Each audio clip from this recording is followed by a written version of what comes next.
Selama ini kita mengira hanya manusia yang bisa merasa kecewa atau terluka secara emosional. Misalnya ketika diabaikan, ditinggalkan, atau merasa tidak dianggap. Tapi, tahukah kamu, kucing juga bisa merasakan hal yang sama. Kucing bisa merasa sedih, tersinggung, bahkan marah dalam diam jika ada sesuatu yang membuatnya kecewa. Mereka mungkin tidak bisa bicara, tapi respon dan sikapnya bisa menjadi tanda kalau hatinya sedang tidak baik-baik saja. Berikut penjelasannya. Pertama, apakah kucing bisa ngambek? Jawabannya bisa. Kalau biasanya kucing kalian suka menyapa atau selalu mendekat, lalu tiba-tiba berubah menjadi cuek, menjauh, atau bahkan enggan dipanggil, ini bisa jadi tanda bahwa ia sedang kesal atau merasa tidak dihargai.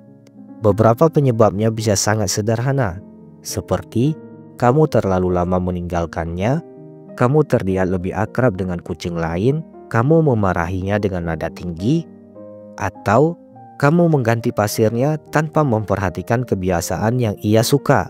Hal-hal seperti ini bisa membuat kucing merasa tidak dianggap. Kedua, tanda-tanda kucing sedang kecewa atau terluka secara emosional. Kucing memang tidak bisa mengungkapkan perasaannya dengan kata-kata, tapi mereka punya cara tersendiri untuk menunjukkan bahwa suasana hatinya sedang tidak baik. Beberapa tanda yang bisa kamu perhatikan. Pertama, mendadak menjauh. Kedua, tidak mau makan bersama. Ketiga, lebih banyak bersembunyi di sudut ruangan. Keempat, tidak lagi menggosokkan tubuhnya ke arahmu. Kelima, tidur jauh dari tempat biasanya. Kalau beberapa tanda ini muncul bersamaan, kemungkinan besar ia sedang merasa kecewa atau tersinggung. Saatnya kamu harus mengerti. Ketiga, perasaan kucing tidak bisa dianggap remeh. Jangan pernah menganggap perasaan kucing sebagai sesuatu yang sepele. Mereka mungkin diam, tapi bisa menyimpan emosi dalam waktu yang cukup lama. Bahkan, beberapa kucing bisa mengingat perlakuan tidak menyenangkan selama berhari-hari, berminggu-minggu, berbulan-bulan, hingga bertahun-tahun. Ada juga kucing yang terlihat tersinggung hanya karena kamu mencium kucing lain di depannya. Meski terdengar lucu, tapi bagi kucing ini bisa jadi hal yang sangat sensitif. Keempat, bagaimana cara minta maaf ke kucing? Kabar baiknya, kucing adalah makhluk yang bisa memaafkan. Asal kamu menunjukkan niat baik dan bersungguh-sungguh. Berikut beberapa cara yang bisa kamu lakukan. Beri ruang dan waktu terlebih dahulu, jangan buru-buru mendekat. Kemudian, ajak bicara dengan nada pelan dan tenang.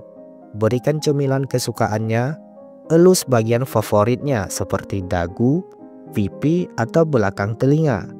Ajak bermain dengan mainan kesukaannya. Dan yang paling penting, jangan ulangi kesalahan yang sama. Karena jika kucing sudah terlalu sering kecewa, bisa saja ia jadi semakin menjauh untuk waktu yang lebih lama. Kesimpulannya, kucing bukan sekedar hewan lucu yang tidur, makan, dan bermain. Mereka juga punya insting dan butuh perhatian emosional. Kalau kamu benar-benar sayang, jangan hanya fokus pada makanan dan tempat tinggalnya, tapi luangkan waktu untuk memperhatikan sikapnya, memahami perubahannya, dan menjaga hubungan yang hangat dengan penuh pengertian. Karena kucing yang bahagia bukan hanya yang sehat secara fisik, tapi juga yang merasa dihargai dan dipahami hatinya.